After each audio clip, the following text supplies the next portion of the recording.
హృదయపూర్తిగా దేవుడి మాటలు విందాం. అందరూ బైబిల్ తీసుకోండి. ఎఫెసీయులకు రాసిన పత్రిక 4వ అధ్యాయము 3వ వచనం ధ్యానం చేసుకుందాం. మీరు పిలువబడిన పిలుపునకు తగినట్లుగా దీర్ఘశాంతముతో కూడిన సంపూర్ణ వినయముతోను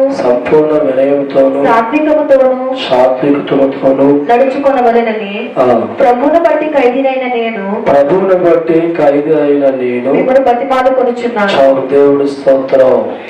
చదవబడుతున్న దేవుడి వాక్యాన్ని మనం బాగా పరిశీలిస్తే, మీరు పిలువబడిన పిలుపు తగినట్లుగా తప్పబడి ఒక్కసారి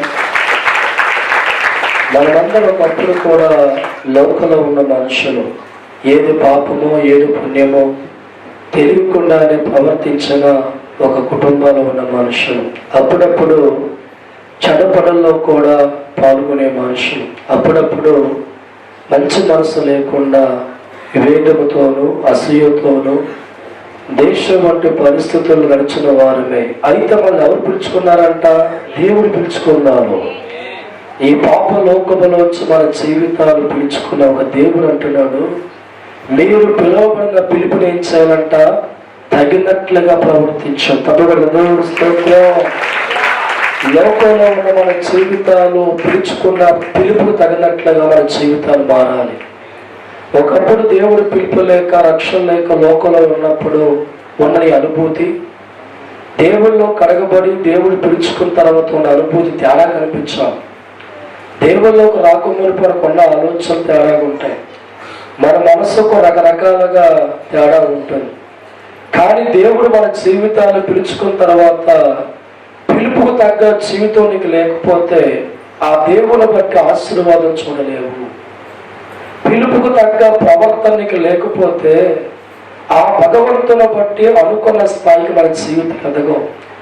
మనం దేవుని బట్టి ఆస్వాదించబడాలన్నా, దేవుని బట్టి మన కుటుంబాలు దీవించబడాలన్నా, ఆ భగవంతుని బట్టి మనము ఉన్నతమైన స్థానంలో కూర్చునే స్థాయికి రావాలన్నా, ఆ దేవుని బట్టి మనకు సుఖశాంతులు కలగాలి అనుకున్న ఆలోచన ఉన్నా, ఏ దేవుడైతే పిలిచాడో ఆ పిలుపుకు తగ్గట్లుగా మనం బ్రతుకు చూపించాలి. ఈ రోజున చాలా మంది దేవుడు పిలుపు వారు గుర్తించలేక, పిలిచిన పిలుపు తగ్గ జీవితం గడపలేక ఎంతో మంది దేవుడి మందిరములో ఉన్న ఆశీర్వాదం చూడలేక బాధపడుతున్నారు. ఎంతో మంది అనారోగ్యంలో వచ్చే బాధపడుతూ ఉన్నారు.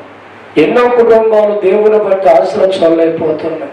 అంటూ ఉంటారు, నేను ఎప్పటి నుంచో దేవుడు ఉన్నాడని చెప్పి మందిరికి వస్తున్నాను కదండి, ఎప్పటి నుంచో కొనసాగుతున్న వ్యక్తిగా ఉన్నా ఏంటో నా జీవితం ఇబ్బందులు ఉన్నాయని మనం బాధపడుతూ ఉంటాం.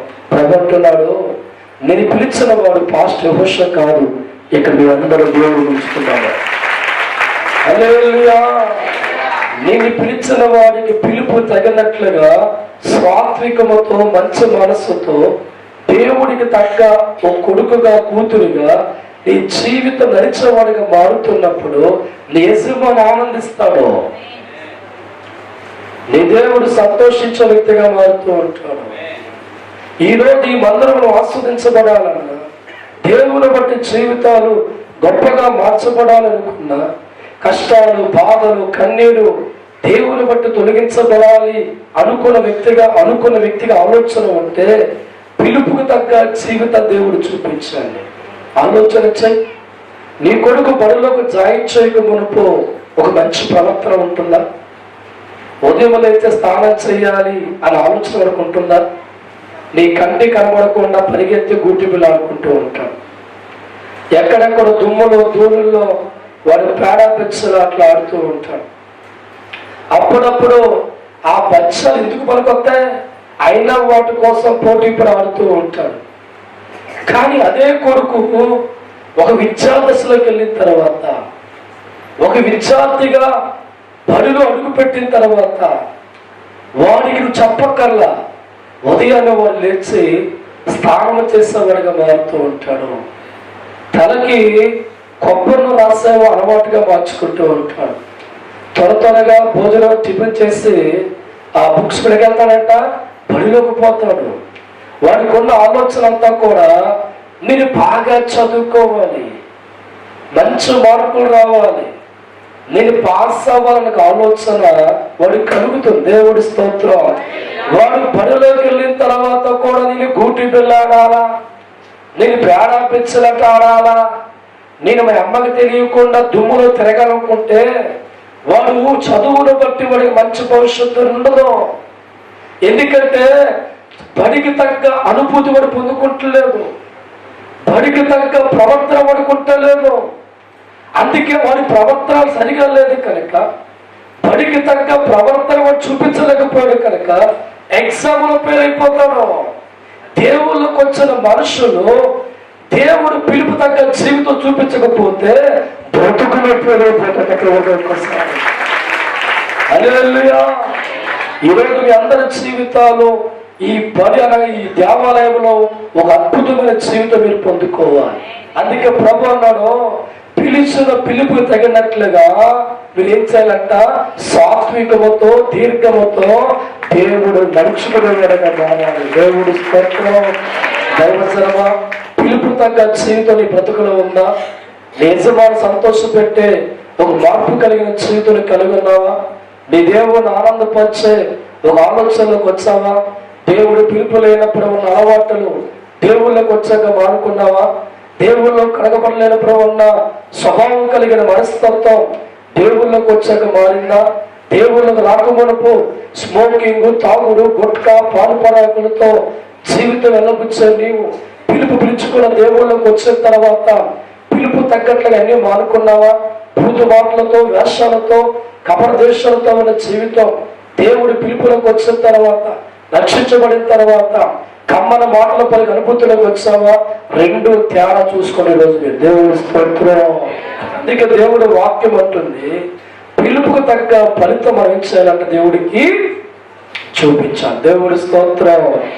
ఆ ప్రవర్తనలు అనుకూలంగా ఉన్నప్పుడు లోకంలో వచ్చే దేవుళ్ళకు పిలుచుకున్న ఆ దేవుడి పిలుపును గుర్తించిన వారిగా మారి, నేను ఇప్పుడు దేవుళ్ళకు వచ్చిన మనుషుని, నా ప్రవర్తన మనుషులు కాదు కానీ దేవుడికి అనుకూలంగా ఉండాలని, నా నడక పడక అంతా కూడా నా యజమానికి అనుకూలంగా ఉండాలని, నన్ను ఆస్వాదించే దేవుడికి నేను తగినట్లుగా జీవించే వ్యక్తిగా ఉండాలని ఏ మనిషి అయితే పిలుపు తగ్గ జీవితాన్ని ఆ యజమాని కనపరచగలుగుతాడో వాడికి దైవ ఆశీర్వాద వర్షాన్ని దేవుడు తెలుపుతాడు. దేవుడి స్తోత్రం. దేవుడు వాడి కుటుంబంలో కొలువే ఉంటాడు. ఆ మనుషులతో దేవుడు మాట్లాడుతూ ఉంటాడు. వారి ప్రయాణాల్లో దేవుడు తోడుగా ఉంటాడు. వారు చేసే కార్యక్రమాల్లో కూడా మంచి ఫలితాన్ని వారు చూడగలుగుతూ ఉంటారు. ఎక్కడికి వెళ్ళినా భగవంతుడు ఆశీర్వాదాలు వారి వెనువెంట వస్తూ ఉంటాయి. కృపాక్షేమాలు వారి కుటుంబం చూస్తూ ఉంటాం. మంచి ఆరోగ్యాన్ని వారికి కలిగిన వారిగా మార్చబడుతూ ఉంటాం. వారికి కలిగిన బాధల నుంచి దేవుడు విడుదల చేస్తూ ఉంటాం. అప్పుల వంటి పరిస్థితుల నుంచి శ్రమలు విడుదలవుతూ ఉంటాం. ప్రతి కార్యక్రమంలో కూడా దేవుడు భరోసా వారికి దొరుకుతూ ఉంటాం. అద్భుతమైన మార్పుల చేత, అద్భుతమైన జీవితం చేత, అద్భుతమైన దీవెన చేత ఏ యజమాని సంతోషం పెట్టే మార్పు చూపించాడు ఆయన ఇస్తూనే. ఇదంటే మంది క్రైస్తవులు దేవుళ్ళు కడగబడ్డ పిలుపు తగ్గ జీవితం చూపించకపోవడం వల్ల లైఫ్ లో ఓడిపోతున్నారు. నేను పిలిచిన వాడు ఎంత నమ్మదగిన దేవుడికి అన్యాయం చేయడు. నేను పిలిచిన దేవుడు పాపి కాదు, పరిశుద్ధుడు. పరిశుద్ధమైన దేవుడిని పిలుచుకున్న సంగతి నువ్వు గుర్తించకపోతే నువ్వు మళ్ళా జీవితంలో పేరిపోతూ ఉంటావు. ఒక విద్యార్థి బడిని గుర్తించాలా, బడిలో ఉన్న గురువు గారిని గుర్తించాలా, ఆ పాఠం మీద ఆలోచన పెట్టాలా. ఇవి పెట్టలేకపోతే నువ్వు మళ్ళా బడిలోకి వెళ్ళిన తర్వాత కూడా పాత జీవితం మీద మనసు పెడితే, పాత అలవాట్ల మీద మనసు పెట్టే వ్యక్తిగా ఉంటే ఎలాగైతే చదువులో ఓడిపోతావో, నీవు పిలిచిన పిలిపి దేవుడిని గుర్తించి ఊరికి నేను దేవుళ్ళకు రాలేదు, నేను నన్ను ప్రభువు పిలుచుకున్నాడు అని గుర్తించి అడుగులు వేసేవాడిగా మారుతూ ఉంటే నీకున్న ప్రతి ఆటంకం కూడా నీ ప్రవర్తన మార్చుకుంటూ వెళ్ళకూడదు. నీ బతుకంతా దేవుడు మార్చుకుంటూ ఉంటాడు.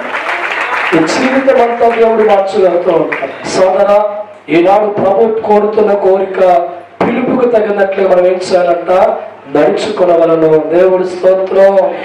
మొదటి దశ రాసిన పత్రిక 4వ అధ్యాయము 7వ వచనం ధ్యానం చేసుకుందాం. పరిశుద్ధులు అగుటకే దేవుడు మనల్ని పిలుచును గాని అపవిత్రులుగా ఉండుటకు పిలవలేదు. దగ్గరగా తప్పకుండా ఒక్కసారి హల్లెలూయా. పరిశుద్ధ లేఖనాలు మనం బాగా ఆలోచిస్తూ ఉంటే దేవుడు దేనికి పిలిచాడంట? మీరు పరిశుద్ధులుగా మారుటకే దేవుడు పిలిచాడు కానీ మరలా అపవిత్రులుగా మారడానికి దేవుడు మిమ్మల్ని పిలవలేదు. దేవుడు స్తోత్రం. బాగుల్లోనూ ఉంటే నీ జీవితం మార్చాలని దేవుడు పిలుస్తున్నాడు. కష్టాల్లో, బాధల్లో, కన్నీళ్ళలో, నిందల్లో, అవమానాల్లో, రోగల వంటి పరిస్థితుల్లో ఉంటే దేవుడు పిలిచాడంట. ఎందుకో మీరందరూ కూడా పరిశుద్ధులుగా మారడానికి. దేవుడు స్తోత్రం. అందుకే దేవుడు వాక్యం అంటుంది, మీరు పరిశుద్ధులగుటకే దేవుడు పిలిచారు తప్ప మిమ్మల్ని అపవిత్రులుగా ఉండడానికి దేవుడు పిలవలేదు. నీ పిలుపు అర్థను గ్రహించే వ్యక్తిగా ఉండ. ఒకప్పుడు తాగుబోతువే కావచ్చు, తిరుగుబోతువే కావచ్చు, విభిచారమే కావచ్చు, సమస్యలు ఉన్న వ్యక్తివే కావచ్చు. ఎందుకు దేవుడిని పిలిచిన ఆలోచన చెయ్యాలి. నీ పిలుపుకి అర్థం లేదా? దేవుడి పిలుపులో పరమార్థం లేదా? ఆలోచించే వ్యక్తిగా మారవా? ఎందుకు దేవుడిని పిలిచాడు? నీ జీవితాన్ని పరిశుద్ధంగా మార్చడానికి పిలిచాడు. నీ బ్రతుకును మార్చడానికి పిలిచాడు. నీ కష్టాలు పోగొట్టడానికి పిలిచాడు. నీ సమస్య, నీ వేదన పరిశుద్ధంలో వచ్చి విడిపెత్తగా పిలిచాడు. పిలిచిన దేవుడు అంటున్నాడు, నువ్వు పరిశుద్ధుడుగా మారాలి. నేను పిలిచాను నీ జీవితం మార్చాలని, నేను పిలిచాను నీ బ్రతుకు మార్చాలని.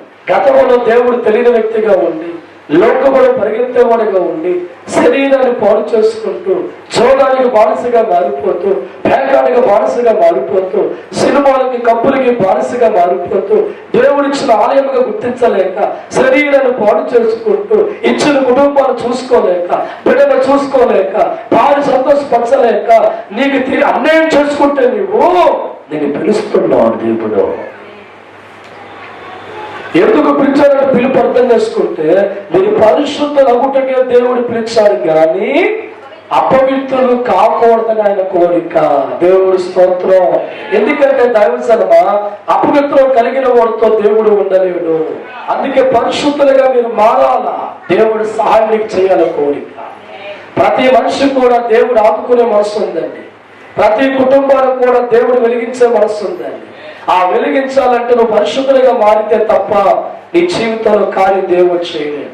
ఎందుకంటే మనం ఆరాధిస్తున్న దేవుడు ఒక పరిశుద్ధమైన దేవుడు. ఆయనలో పాపము ఎవరైనా చూపిస్తారా అని సవాల్ చేసిన దేవుడు. నాలో పాపం ఉందని ఎవరైనా చూపించగలనని వేల పనులు సవాల్ చేసిన దేవుడు. ఆయన పాపము లేదు. ఆయన పాపుల్ని పిలిచాడు, దుర్మార్గులు పిలిచాడు, అవినీతి పనుల్ని, లోకంలో పడిపోయిన వాడిని పిలుస్తూ ఉన్నారు. ఆయన పిలుపును అర్థం చేసుకోవాలి. ఎందుకు పిలిచాడో ఆలోచించా. ఎందుకు పిలిచాడో? నువ్వు పరిశుద్ధులుగా మారాలి. నువ్వు పరిశుద్ధులుగా జీవితాన్ని మార్చుకోవాలి. నీ పరిశుద్ధ జీవితాన్ని బట్టే దేవుడు నీకు సహాయం చేయగలడు. నీ పరిశుద్ధ బ్రతుకును బట్టే నీకు అండగా ప్రభు నిలబడతావు. నీ పరిశుద్ధ ప్రవర్తన బట్టే ఏదైనా దేవుడు చేయగలుగుతావు.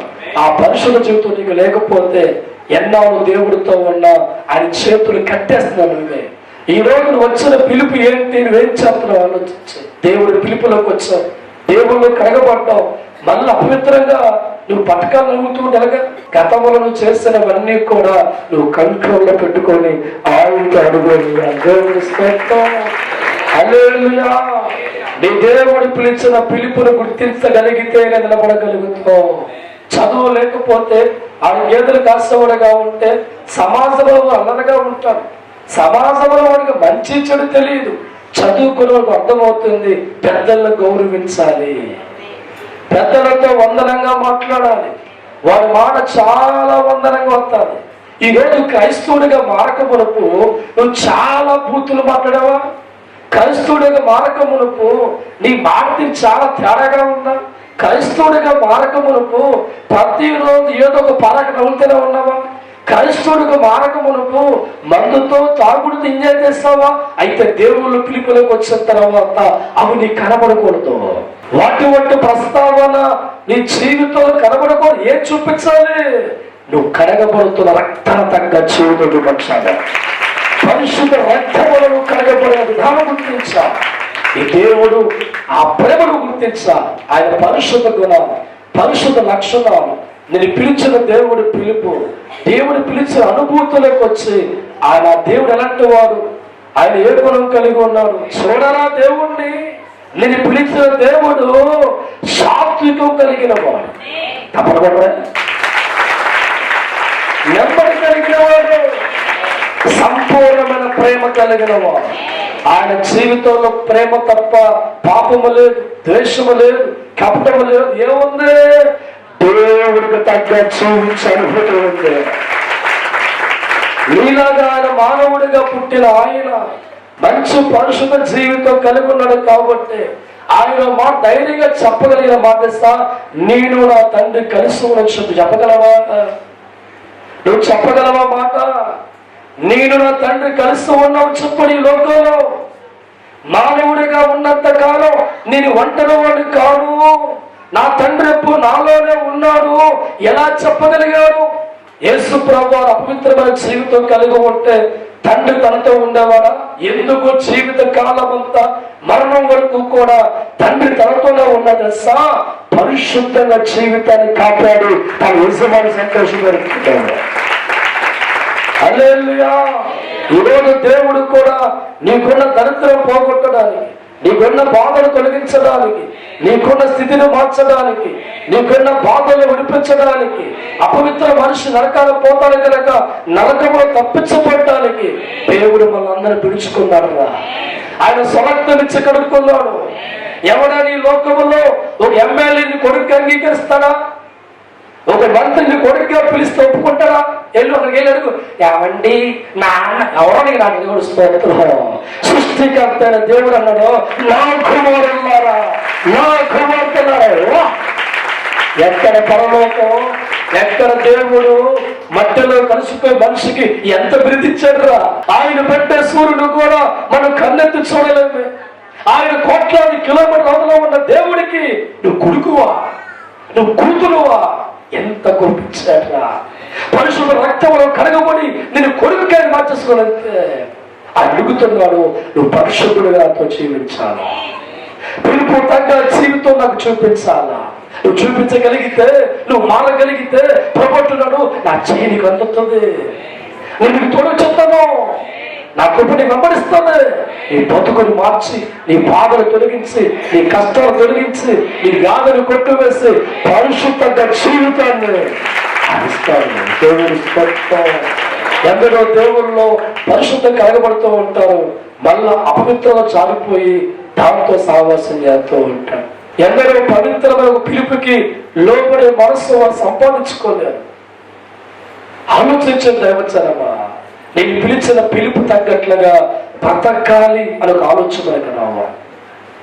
పిలుపు తగ్గట్లుగా నా ప్రవర్తన ఉండాలి అని ఆలోచన రావాలి. నేను పిలిచిన వాడు ఎంతైనా ఒక నమ్మదగిన దేవుడు, నేను పిలిచిన దేవుడు ఒక పరిశుద్ధుడు, నేను పిలిచిన దేవుడు పాపము లేనివాడు, నేను పిలిచిన దేవుడు సాత్వికుడు, నేను పిలిచిన దేవుడు దయా కలిగిన వాడు, నేను పిలిచిన దేవుడు కరుణామయుడు, నేను పిలిచిన దేవుడు ఆదరించువాడు, నేను పిలిచిన దేవుడు ధైర్యం చెప్పు.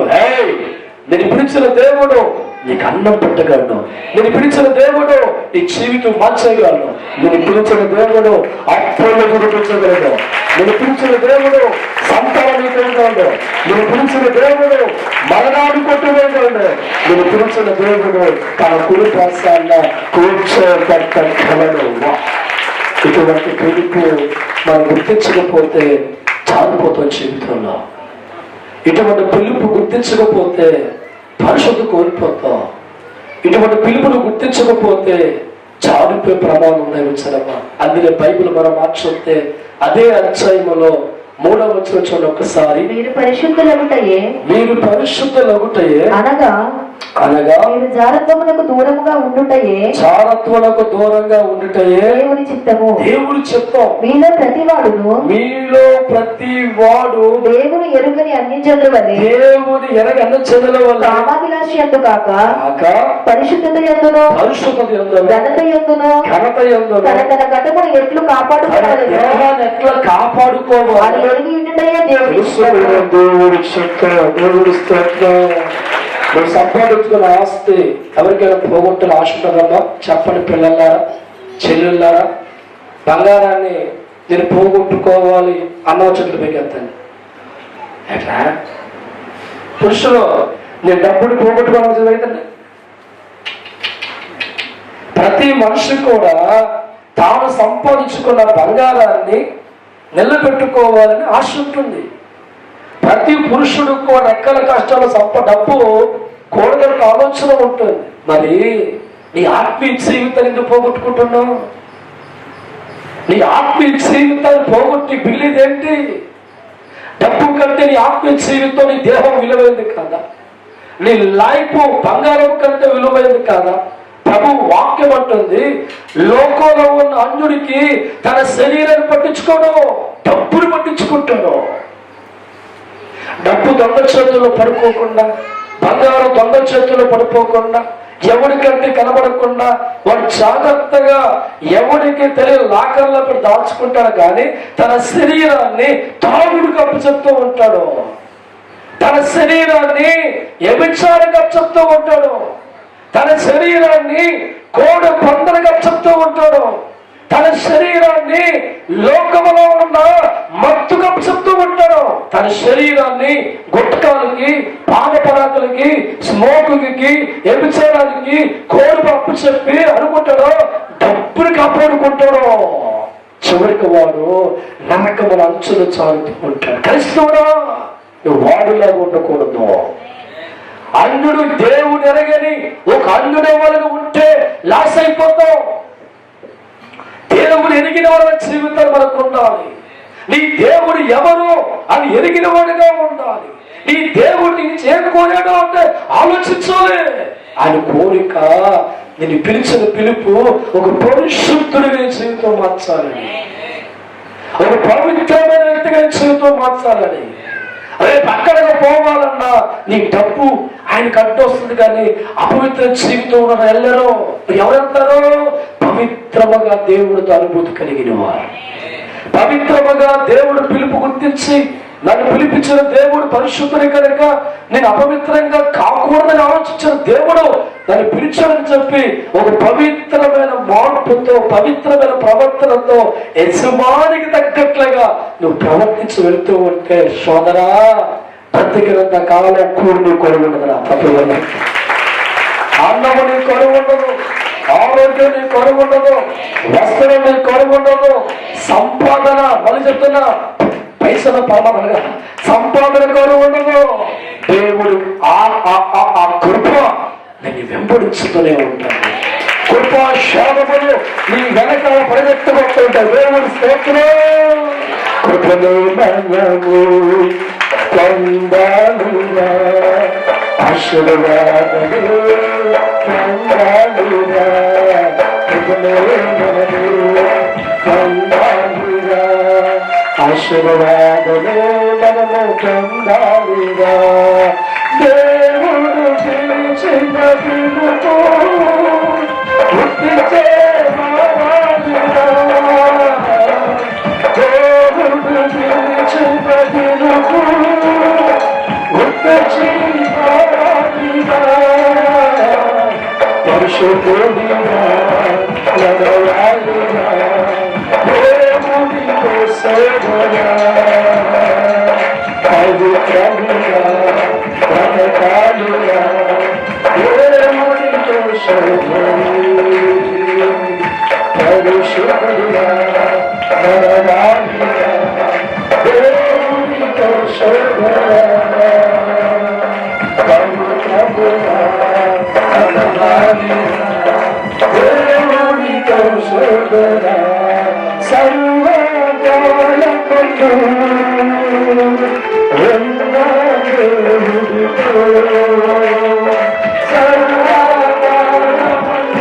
సర్వకాలములు ఉన్న దేవుడితో,